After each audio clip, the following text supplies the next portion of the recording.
अन्याय, अत्याचार, शोषण और भ्रष्टाचार के विरुद्ध एक सशक्त आवाज।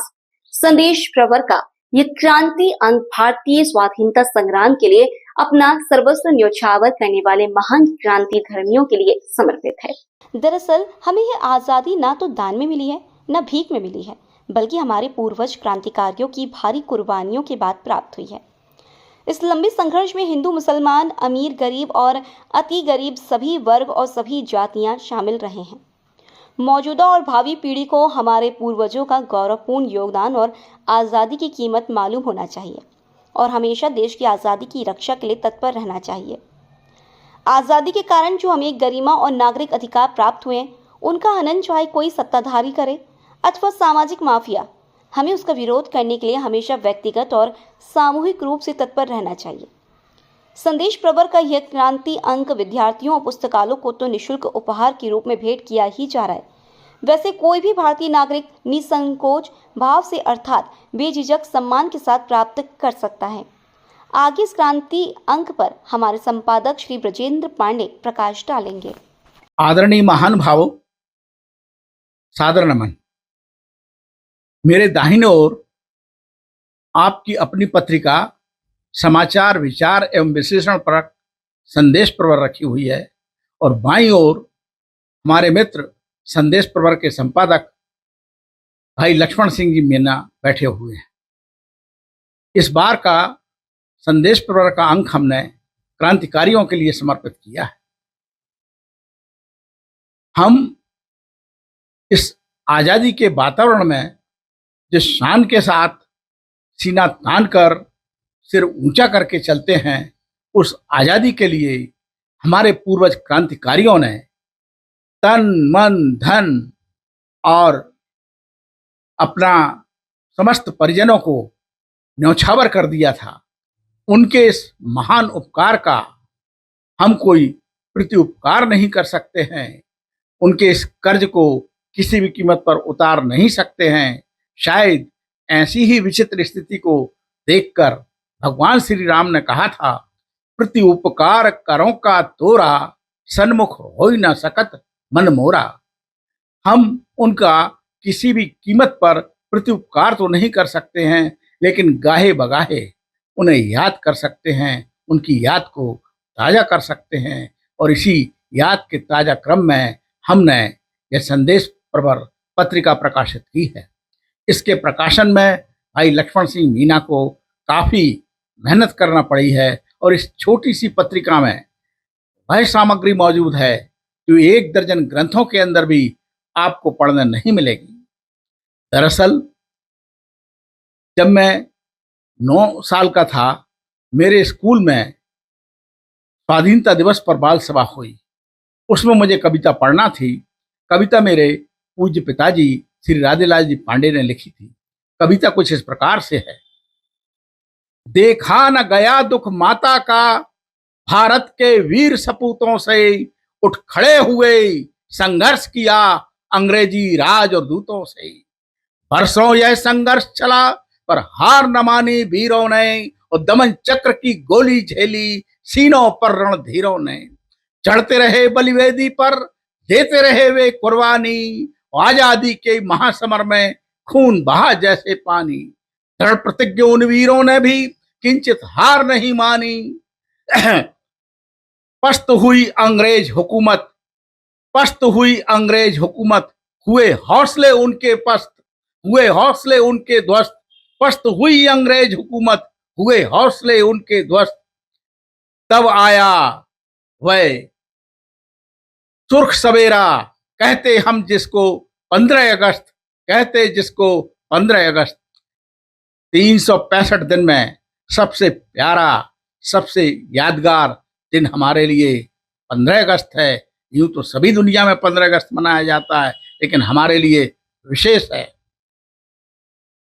तो हमने शहीदों की याद में, क्रांतिकारियों की याद में यह जो अंक निकाला है, उसमें कच्ची उम्र में ही मेरे माताजी पिताजी से शहीदों के सम्मान और क्रांतिकारियों के प्रति सम्मान के साथ साथ कृतज्ञता की भावना, कृतज्ञता के संस्कार मुझे बचपन से ही मिले हैं।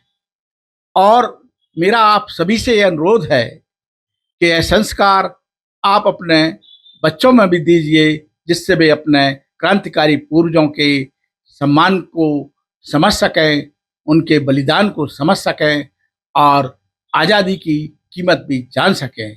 आज़ादी के लिए समर्पित क्रांतिकारियों के लिए इस अंक में हमने उन महान क्रांतिकारियों को प्रकाशित किया है जो हैं तो बहुत महान, लेकिन महारानी लक्ष्मीबाई, नाना साहब पेशवा, तात्या टोपे, नेताजी सुभाष चंद्र बोस, आजाद, भगत सिंह के मुकाबले वे पूरे देश में चर्चित नहीं हैं।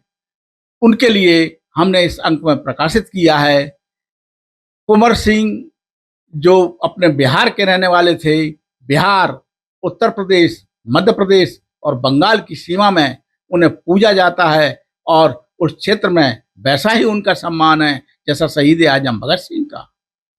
80 वर्ष की उम्र में उन्होंने अंग्रेजों से अनेक लड़ाइयां लड़ी और हर लड़ाई में अंग्रेजों को पराजित किया। और जब वे लौटकर अपनी राजधानी जगदीशपुर आ रहे थे, तब गंगा नदी में उनकी नाव पड़ी थी। अंग्रेजों की फौज ने उन पर गोलियां चला दी। एक हाथ में गोली लगी, पूरे शरीर में जहर न फैल जाए, इसलिए उन्होंने दूसरे हाथ से तलवार लेकर के और काट करके गंगा जी को समर्पित किया और कहा कि हे माँ, यह तुच्छ सेवक आपको कोई भेंट नहीं दे सकता, आप इस भेंट को स्वीकार करिए। जगदीशपुर पहुंच करके उन्होंने अंग्रेजों को बुरी तरह पराजित किया और उस पर फिर अपनी रियासत का झंडा फहराया। मंगल पांडे 29 मार्च को मंगल पांडे ने सबसे पहले भारतवर्ष के अंदर क्रांति का शंखनाद फूंका। देश में बगावत की सुगबगाहट तो चल रही थी, लेकिन आगे कोई नहीं बढ़ रहा था। मंगल पांडे ने फिरंगियों को मारो, फिरंगियों को मारो, यह सिंहनाद करना शुरू किया अपनी पलटन के अंदर। अंग्रेज बाहर निकल करके आए और उन्होंने कहा मंगल पांडे को गिरफ्तार करो, लेकिन मंगल पांडे का अपनी फौज के अंदर काफी सम्मान था, किसी ने गिरफ्तार करने की हिम्मत नहीं की। मंगल पांडे ने दूसरे आए सार्जेंट, उनके लिए भी गोली मार दी। 2 सार्जेंटों के लिए उन्होंने धराशायी कर दिया और उन्होंने कहा, उस समय ब्रिटेन नहीं था, इंग्लैंड को ग्रेट ब्रिटेन कहा जाता था, क्योंकि दुनिया के 30% आबादी पर ब्रिटेन का शासन था।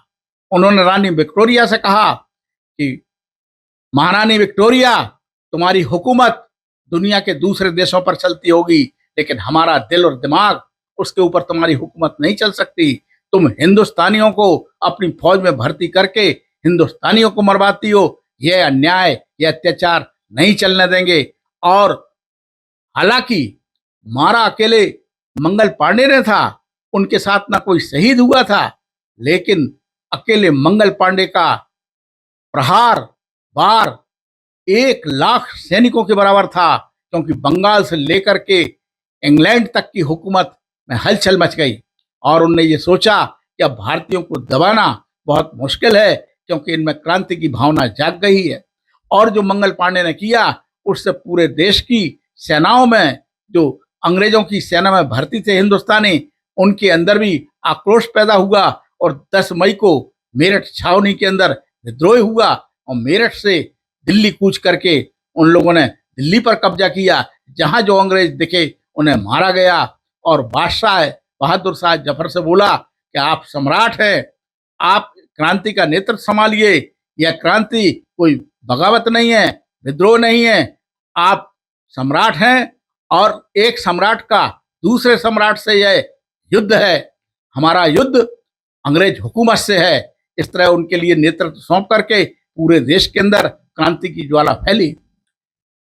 इस अंक में हमने मंगल पांडे, कुंवर सिंह, अमर सिंह, बेगम हजरत महल, चाफेकर बंधु, खुदीराम बोस, सरदार ऊधम सिंह, रानी अवंतीबाई लोधी जैसे महान क्रांतिकारियों के चरणों में फूल अर्पित किए हैं।